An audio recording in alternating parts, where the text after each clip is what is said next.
As you know, the Palmer's Green Hub took place last Saturday week, and it began because we had two hubs last year in Edmonton, one in Fore Street Library and one in the health centre, the Forest Road Health Centre, and they were really successful. We tried to, the theme of it was public health and climate change, and we tried to get people who don't normally come to those sort of events to come along. And we thought it was so good that we would try more. We did one then as well with Chicken Shed, which had a specific audience, young people. There was a sort of mini hub. And this year we decided that we would do one in Edmonton again around the idea of having a park around the Banbury Reservoir, which Vicky was involved in, and we reported on at the last meeting. And we thought we would try and do one in Palmer's Green because we hadn't done one in the West really at all. And we do that as an experiment. And when Local Motion, which is a sort of coalition of local groups interested in social justice, backed by some major funders, wanted to expand their sort of network out, they were very interested in the hubs we were doing. And so I said, in the Palmer's Green one, come in with us, let's collaborate. And so they were really happy to do that. So with them and the Enfield co-op, or the co-op membership engagement team, we collaborated in putting it together, and we held it at the mosque, who became a partner in a way with us because they were very keen and they helped to disseminate the information about it and so on. And it was different from some of the other hubs because what we were trying to do is not campaign on an issue or even focus on something narrow. We did a survey where we asked people what they were concerned about most in their lives in Palmer's Green. And, you know, we got responses back. The main concern was the high street, then crime, then air pollution, then green spaces, then food security. And we had about 11 or 12, and that was too many to deal with. And so we decided we'd structure the hub around generic themes like well-being, employment, environment, food security itself. And so we had about 7 or 8 topics, 2 going at each time. And we decided as well that we do something quite novel. We do some interesting sort of innovations. We thought we'd have a facilitator for each of those breakout sessions. People sometimes who haven't facilitated before, some who have. And we had a training session for those, or an induction session, where we got someone who knows about how to do this sort of thing, helped us. And then they did that really, really well. And Pamela's on here today, and she was one of those facilitators. We also tried to do other little training things as well. Like we had a group in Edmonton, 21st K Digital, who we had got through Local Motion to do an intergenerational project where they trained young Black African Caribbean people mainly to learn digital skills. So I met them and they could teach me digital skills. Boy, they were well ahead.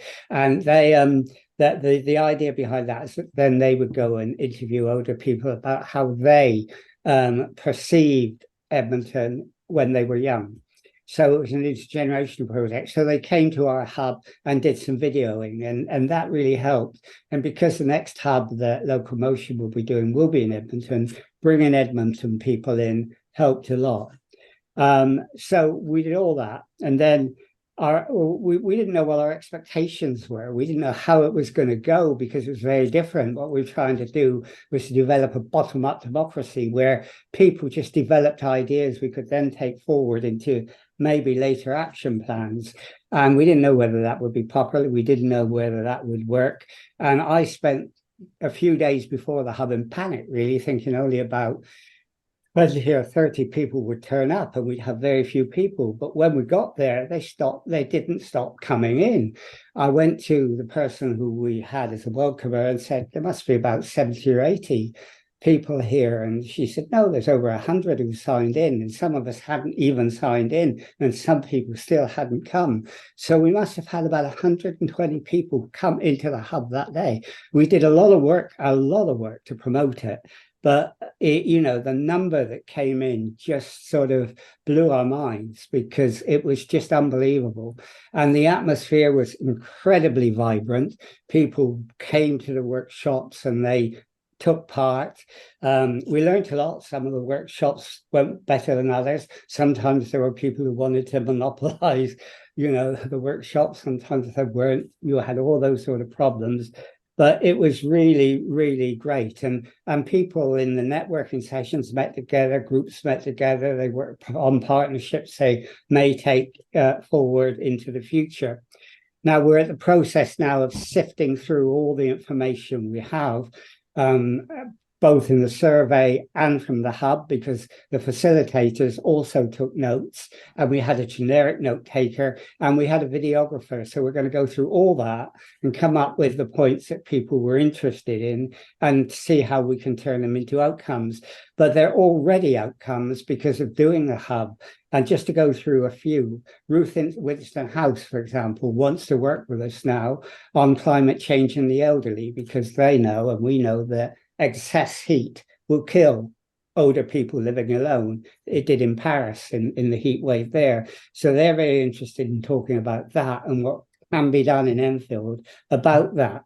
And the adult social care person in Enfield Council was very keen on our community hub, because she wants to develop in her department co-design around the services. In other words, proper engagement, not just communication, but engagement. So she's talking to us, and she's talking to Paul about how we can develop that. And I think she'd be interested in working with Ruth Woodson.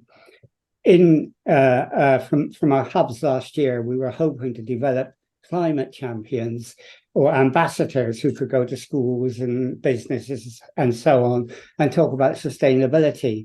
And that was difficult to get going. But because of the hub, Enfield Voluntary Action came to us and said, we're putting in a bid to do that. Let's work together and talk together about it. And because of the hub, she said, we're doing carbon literacy. And I said, well, we've done carbon literacy. And we said, let's work together on that. That came out of the hub as well.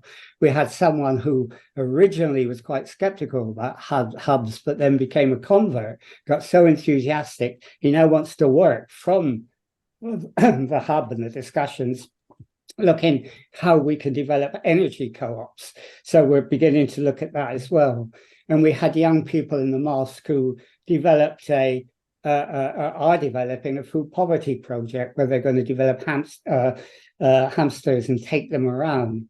Hampers, not hamsters, hampers. And so they might be taking hamsters around, but they're going to develop hampers and take them around to people in need. And they're going to, work with us on that. And that will happen in February. And we're following that up with a meeting with Enfield Racial Equality Council, which looks at food poverty. And we're going to talk more about that. And I'm hoping someone from the mosque on their project will come to that. So those things are beginning already. But when we go through the notes and everything, there will be a lot more.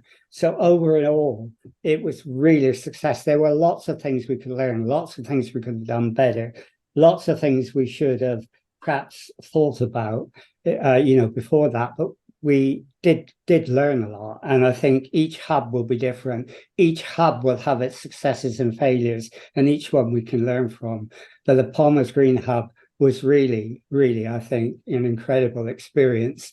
And I think we all really were, we had our socks blown off by it, and we really enjoyed it.